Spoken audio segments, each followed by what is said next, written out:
50-year mortgage, the American dream for sale or a new economic trap?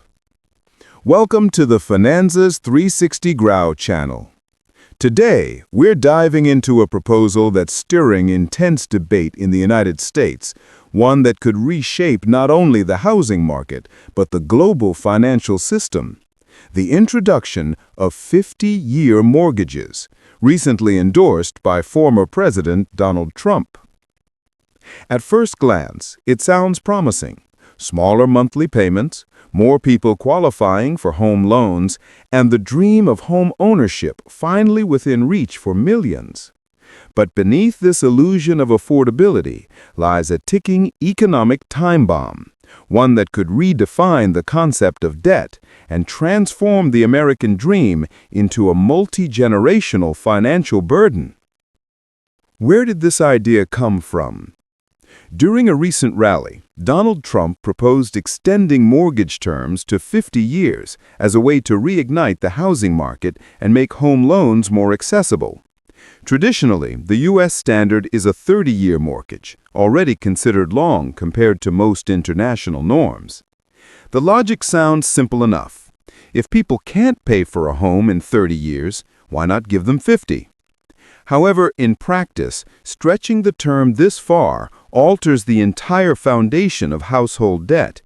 It not only changes the risk profile of banks, but also places the government in a vulnerable position, especially if these loans eventually require public guarantees. What is a mortgage, and how does it work? In the U.S., a mortgage is a home loan in which the property itself serves as collateral. If the borrower stops paying, the bank repossesses the house. Most mortgages aren't held by banks for long. They're bundled into financial instruments called mortgage-backed securities, or MBS, and sold to investors around the world. These securities form the backbone of the American housing finance system.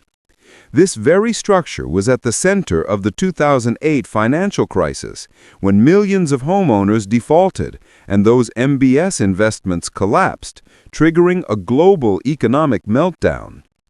Now imagine repeating that model, but with debt lasting half a century. The risk multiplies exponentially. The problem of compound interest over the long term. A longer term doesn't make a home cheaper. It simply makes the payment smaller while dramatically increasing the total cost. Let's take a simple example. Home price, $500,000. Interest rate, 6% per year. Term, 30 years. After 3 decades, the total amount paid would be roughly $1 million. Now extend that to 50 years at the same rate. The total cost rises to nearly $1.8 million. That means the homeowner pays more than 3 times the original price of the property, a difference that benefits only banks and investors, not families. Even more striking, the monthly payment would drop by less than 10%, a small relief today in exchange for a lifetime of payments tomorrow. The debt that outlives generations. A 50-year mortgage means someone buying their first home at age 40 wouldn't finish paying until age 90, if everything goes perfectly. More realistically, the debt would be passed down to children or heirs. That's not home ownership, that's hereditary debt. It undermines the very foundation of the American dream. What once symbolized stability and independence becomes a financial chain passed from one generation to the next. In effect, the home ceases to be an asset. It becomes a lifelong contract with the financial system, a promise that outlives the borrower. The dark side for banks and the government. From the bank's perspective, a 50-year mortgage is far from ideal. It's a risky, unpredictable commitment. Over half a century, countless things can go wrong. Recessions, inflation cycles, housing bubbles, or even climate-related disasters that could devalue entire regions. To compensate for that risk, banks would likely demand higher interest rates or stricter guarantees, erasing any advantage to consumers. And for such a long-term credit to function at all, the government would almost certainly need to step in, providing backing through taxpayer-funded subsidies. In other words, the financial risk would ultimately fall on everyone. The current economic context in the US. This proposal arrives at one of the most fragile moments for the American economy in decades. Interest rates are at their highest level in over 20 years, with average mortgage rates exceeding 7% annually. Home sales have fallen more than 30% since 2021, and the market has effectively frozen. Meanwhile, home prices have surged to an average of $420,000, while wages have stagnated. The result is a middle class increasingly locked out of home ownership. In that context, a 50-year mortgage sounds politically appealing, a simple way to make housing affordable again. But in reality, it's a cosmetic fix that hides a deeper structural imbalance between income, housing costs, and access to credit. The danger of financial populism.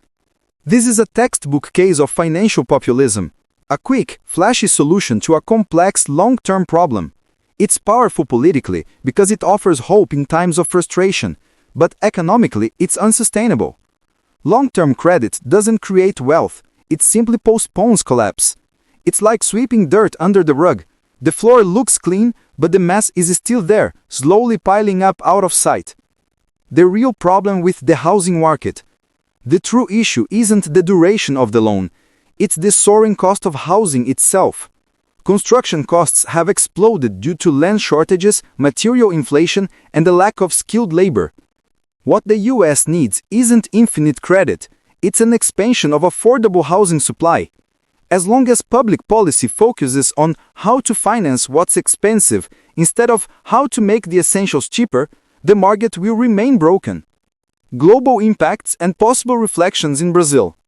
If 50-year mortgages were implemented and eventually failed, the damage wouldn't stay within US borders. Mortgage-backed securities are deeply interconnected with the global financial system. A collapse in their value would ripple across continents. Emerging economies like Brazil would feel the shock firsthand.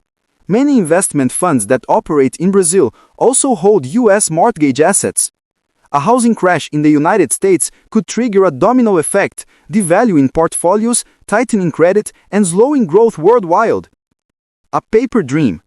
Ultimately, the idea of a 50-year mortgage reflects a global mindset, one that continually pushes today's problems onto tomorrow.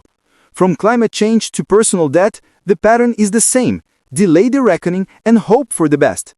It may sound modern and innovative, but in truth, it's a regression to perpetual indebtedness, a trap dressed up as an opportunity. What once symbolized achievement and stability becomes a never-ending financial tether that benefits the system more than the individual. So, what do you think? Are 50-year mortgages the future of housing or the beginning of a new global bubble? Share your thoughts in the comments below. And don't forget to subscribe to Finanças 360 Graus, turn on notifications, and follow our in-depth analysis on what's really happening in the economy. No filters, no fluff. Here, the truth about money is told in 360 degrees.